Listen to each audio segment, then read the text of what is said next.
be one of the coolest 2-in-1s that I've seen. You can actually see some of the RGB lighting right there on the back kind of shine through. This is the ASUS ROG Flow Z13. So it's an updated model. I didn't check out the previous one, but new for 2025. I was actually at an ASUS event here in my home city in Toronto where they were kind of showcasing their new stuff for the year. So that's where I caught my first glimpse at this. So it's interesting. For a 2-in-1 hybrid, obviously you have other ones that are slim. They kind of have the versatility of a 2-in-1. You can detach the trackpad / keyboard. And then separately you have the tablet, or I guess like the main screen, that's usually like thin and lightweight.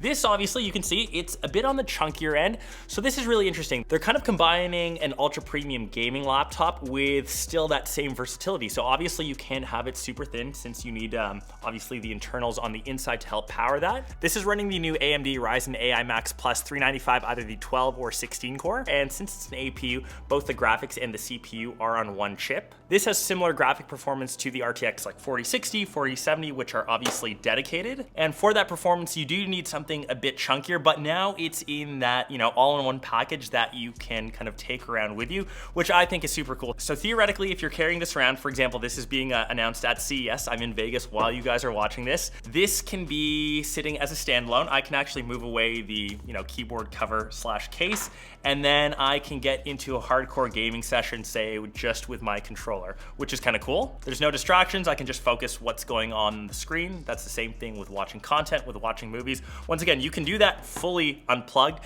While you're gaming though, you probably need to you know, have that tethered in. It does have a proprietary port. I'm still able to crush you know, other AAA titles like Black Myth Wukong, was dabbling in the new Marvel Rivals. I'm absolutely garbage. So this is rocking an IPS display. Obviously it's a 13-inch Quad HD panel. It's the ROG Nebula display. It's 180 Hertz, which is that nice trade-off when you are gaming and you can maximize those extra frames. One thing that I would say, it doesn't get the most bright, up to 500 nits, but I think it's once again that trade-off. If you were to go OLED and obviously have that faster refresh rate, it would just start to get ridiculously more expensive. So depending on the options that you get, like I said, the core amount, if you're leaning to the 12 core, that's the $2,000 amount, and the 16 core is at $2,200. So it is still a bit of a premium price, but when you think about it, for that performance and obviously for that versatility, if you want to use it untethered, you can still use it like a productive laptop, just, you know, doing your day-to-day tasks. I'm sending out emails here at CES. I'm editing a lot of social videos, whatever I see on the show floor, that's just kind of being pumped through here. So it's really kind of meant for like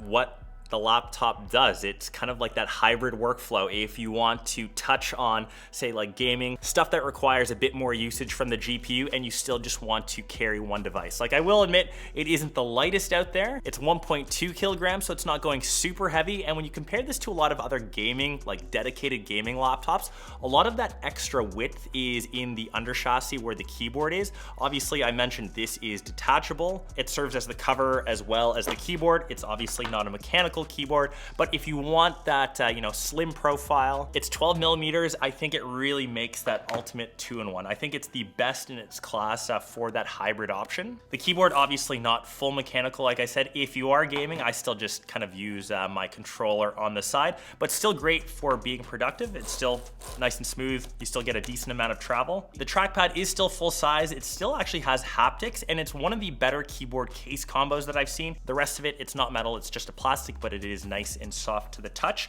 The hinge mechanism, it's you know, quite sturdy, so you can see it actually has a little tab here to kind of pull it open. That is also a bit of a soft plastic, but the overall hinge, that is completely metal. And like I said at the beginning, you can see those little RGB lightings in the back, which I think is super cool. A bit of a fingerprint magnet, so just don't mind that. You can see the rest of the venting on the back, and this entire piece, that's all CNC milled out of metal, so it feels super, super sturdy.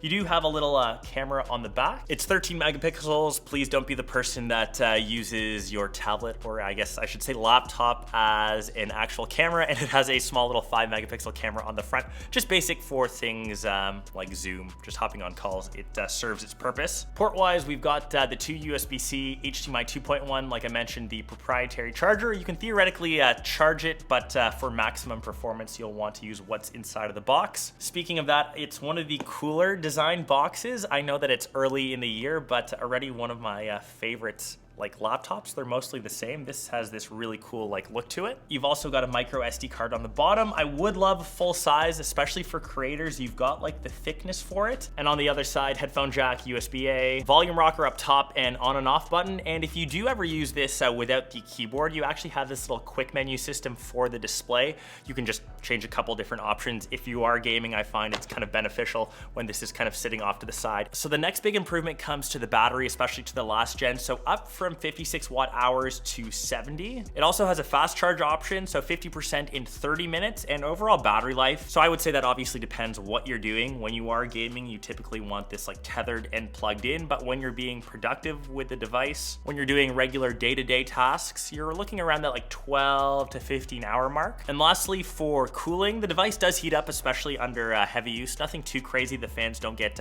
super loud, but it does have ROG intelligent cooling. It's got the second gen of ROG Flow fans, which was introduced with the last Zephyrus line, which is nice. It's got a better vapor chamber for heat dissipation, and I would say one of the bigger upgrades or one of the bigger refreshes to the previous gen. So definitely, if you're in the market for a 2-in-1, if you're looking at the last gen Flow Z13, I would say that this is definitely one worth upgrading to. This is one of the best hybrid 2-in-1s with that focus on gaming and performance that I've kind of seen. It's almost like in a class of its own. I mentioned that most of these are typically lightweight, slim profile.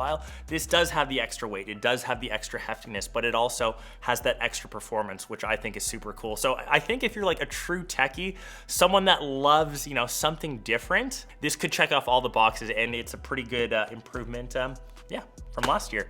Hope you guys enjoyed this one, and let me know what you would use this for down below. Peace.